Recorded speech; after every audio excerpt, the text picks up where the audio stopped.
নির্বাচন ঘিরে সবখানে তথ্য অপতথ্যের সুনামি চলছে। সামাজিক যোগাযোগ মাধ্যমগুলোতে চোখ রাখলেই দেখা যায় চমকপ্রদ সব ছবি, ভিডিও, বিজ্ঞাপন সহ বিভ্রান্তিকর পোস্ট।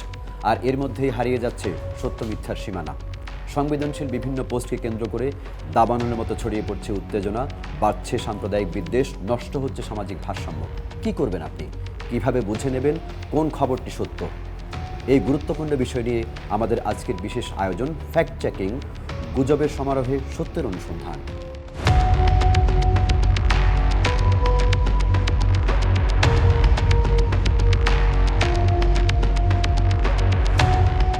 শান্ত শহর, নিয়ন আলোয় ছুটে চলছে যে যার গন্তব্যে। এ যেন এক অন্যরকম দৃশ্য, কিন্তু কখনো কখনো শান্ত শহর অশান্ত হয়ে ওঠে। একটি ভুয়া খবর মুহূর্তে ছড়িয়ে পড়ে, জ্বলতে থাকে শহর উপশহর।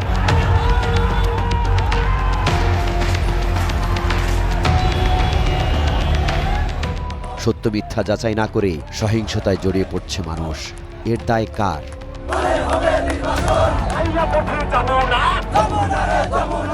তথ্য বলছে বাংলাদেশে এখন ইন্টারনেট ব্যবহারকারীর সংখ্যা ১৩ কোটি ছাড়িয়েছে।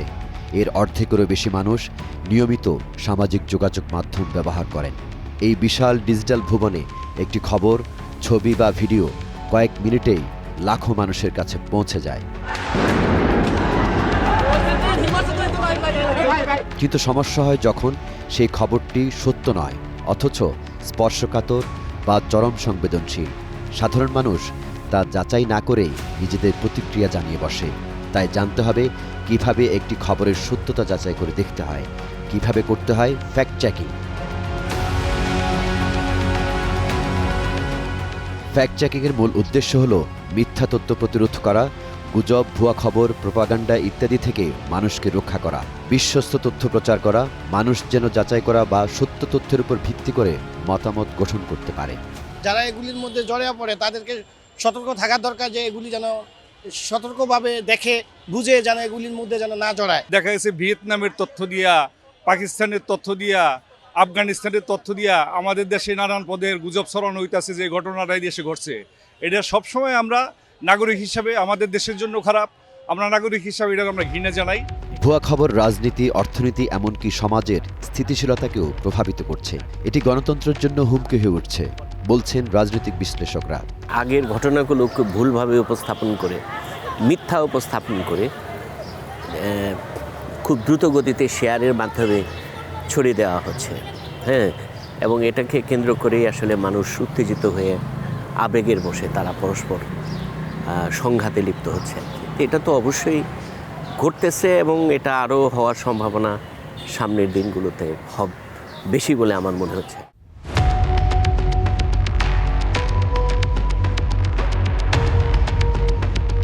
ভুয়া খবরের এই সুনামি মোকাবেলায় এখন দেশের বেশ কয়েকটি সংস্থা কাজ করছে।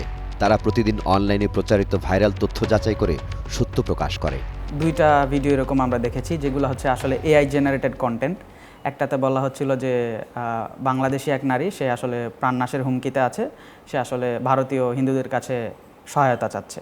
এটা কাইন্ড অফ বলতে পারেন যে কোনো একটা দলকে ভিলিফাই করার উদ্দেশ্য হইতে পারে, বা হচ্ছে সাম্প্রদায়িক যে টেনশন বাংলাদেশের ক্ষেত্রে কম বেশি বিভিন্ন সময় থেকে থাকে, এই জিনিসটাকে আরও বেশি পোলারাইজ করার জন্য একটা প্রয়াস বলতে পারেন। অনেক সময় সত্য মিথ্যার সমস্যাটা ভোটের সময় এটা মানুষের যে ইউজার, মানে আমার যে ভোটার বা মানুষ, তার সচেতনতার উপর নির্ভর করে।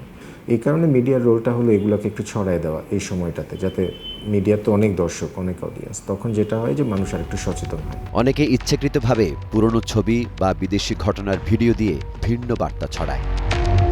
বিশ্বব্যাপী গবেষণায় দেখা গেছে ভুয়া খবর সত্য খবরের চেয়ে ৬ গুণ দ্রুত ছড়ায়। কারণ ভুয়া খবর আবেগ উস্কে দেয়, উত্তেজনা তৈরি করে। তাই ফ্যাক্ট চেকিং এখন শুধু সাংবাদিকতার অংশ নয়, এটি একটি সামাজিক দায়িত্ব। ভুয়া খবর বা মিথ্যা তথ্য ছড়ানো প্রতিরোধে আইন থাকলেও প্রয়োগ নেই বলছেন আইন প্রণেতারা। যখনই আপনি একটাকে গুজব বলে আখ্যায়িত করবেন, আরেকটা পক্ষ যখন ওই গুজবটাকেই আমলে নিবে, তখন কিন্তু সত্য আর মিথ্যার মধ্যে দ্বন্দ্বটা তৈরি হয়ে যাচ্ছে। তখন একটা পক্ষ চাচ্ছে ওই সত্যটাকে প্রিভেল করার জন্য, আরেকটা পক্ষ চাচ্ছে মিথ্যাটাকে প্রিভেল করার জন্য। ফলশ্রুতিতে মাঠের যে দ্বন্দ্ব, এটা কোর্টে যাওয়ার আগে কিন্তু ক্ষতিটা হয়ে যায়। তাদের মধ্যে এই অ্যাওয়ারনেস যদি বিল্ড আপ হয় যে we will love our country, will responsible to use the social media, তাহলে যেটা হবে যে আপৎকালীন সময়ের মধ্যে আপনি হয়তো এটাকে মিনিমাইজ করতে পারবেন। গুজব বা ভুয়া খবর ছড়ানো কমিয়ে আনতে রাজনৈতিক দলগুলোর ভূমিকা অত্যন্ত জরুরি। এখানে দুটো জিনিস হতে পারে, একটা হলো যে দলের নির্দেশনায় অপতথ্য ছড়ানো, আরেকটা হলো যে দলের সমর্থকরা অপতথ্য ছড়াচ্ছে, তারা তাদের স্বাধীনভাবে অপতথ্য ছড়াচ্ছে। এই দুইটা জিনিসকে আলাদা করতে হবে এবং দলের নির্দেশনায় যেন কোনো অপতথ্য না ছড়ায় এই বিষয়টাতে সতর্ক থাকা খুবই জরুরি। সম্প্রতি একটি জরিপে দেখা গেছে ৭২% মানুষ অন্তত একবার ভুয়া খবর শেয়ার করছেন সত্য ভেবে। মাত্র ১৮% মানুষ খবর যাচাই করে শেয়ার করেন। কিন্তু প্রশ্ন হলো, সাধারণ মানুষ নিজেরা কিভাবে ফ্যাক্ট চেক করতে পারে? বিশেষজ্ঞদের মতে নাগরিক স্তরে যদি যাচাইয়ের অভ্যাস তৈরি হয় তাহলে ভুয়া খবরের মহামারী অনেকটাই নিয়ন্ত্রণে আসবে। সাইবার ক্রাইমের মাধ্যমে যে তথ্য উপত্যগুলো আমাদের সামনে আসছে, এটা সত্যতা এবং মিথ্যাতা যাচাই করা। কারণ সত্য মিথ্যা যদি আমরা যাচাই না করি তাহলে আমরা একটা ভয়াবহ দুর্ঘটনার দিকে সামনে এগোচ্ছি। অপতথ্যের এই সুনামি মোকাবেলায় নাগরিক হিসাবে কিভাবে ফ্যাক্ট চেক করবেন? উৎস যাচাই করুন। কোনো খবর বা পোস্ট দেখলেই দেখুন এটি কোথা থেকে এসেছে, বিশ্বস্ত সংবাদ মাধ্যম কি এটি প্রকাশ করেছে? অচেনা পেজ বা ব্লগ থেকে আসা তথ্যের ক্ষেত্রে সতর্ক হন। তারিখ ও প্রেক্ষাপট যাচাই করা। পুরনো ছবি বা খবর অনেক সময় নতুন ঘটনার সঙ্গে ব্যবহার করা হয়, তাই তারিখ, স্থান ও ঘটনার প্রেক্ষাপট যাচাই করে দেখতে হবে। ছবি যাচাই করুন। নির্দিষ্ট কিছু ওয়েবসাইটে গিয়ে ছবি আপলোড করুন, দেখুন এটি আগে কোথায় ব্যবহার করা হয়েছে। Complex texture of an object or saturated areas of the photo can generate false positive money fake. Video যাচাই করুন। ভিডিওর ক্ষেত্রে নির্দিষ্ট কিছু টুল ব্যবহার করে ভিডিওর আসল উৎস ও আপলোড সময় জানা যায়।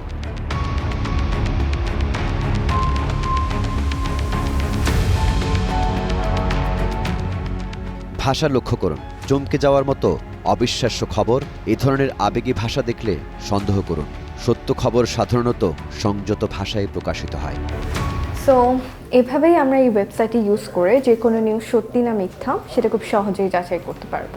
কোনো সরকারি বা প্রধান সংবাদ মাধ্যমে না থাকলে সেটি ভুয়া হতে পারে। আমরা সাইবার পেট্রোলিং করছি, বিভিন্ন কন্টেন্টগুলো মনিটর করছি। যদি কোনো ধরনের ভুল তথ্য, অপতথ্য বা ক্ষতিকারক তথ্য এরকম কিছু পাওয়া যায় তাহলে আমরা আইন অনুযায়ী ব্যবস্থা নিচ্ছি। এর বাইরে যদি কোনো সংক্ষুব্ধ ব্যক্তি বা যিনি ভিক্টিমাইজ হচ্ছেন তিনি যদি আমাদের কাছে অভিযোগ করেন তাহলে আমরা অভিযোগের প্রেক্ষিতে তদন্তপূর্বক ব্যবস্থা গ্রহণ করি। বর্তমান ডিজিটাল যুগে সবচেয়ে বড় শক্তি হলো সঠিক তথ্য বেছে নেওয়ার ক্ষমতা। আমরা যত বেশি সচেতন হব, সমাজ তত বেশি নিরাপদ হবে। একটি ভুয়া খবর বা অপতথ্য প্রতিরোধ করা মানে হচ্ছে সত্য, আস্থা ও গণতন্ত্র রক্ষার আন্দোলন। তাই তথ্য যাচাই করুন, আবেগ নয় বুদ্ধি দিয়ে ভাবুন। একটি ভুয়া খবর অনেক সত্যকে আড়াল করতে পারে, আর একটি যাচাইকৃত সত্য পারে সমাজে আলো জ্বালাতে। তাই নিজে সতর্ক থাকুন, অন্যকে সতর্ক থাকার পরামর্শ দিন।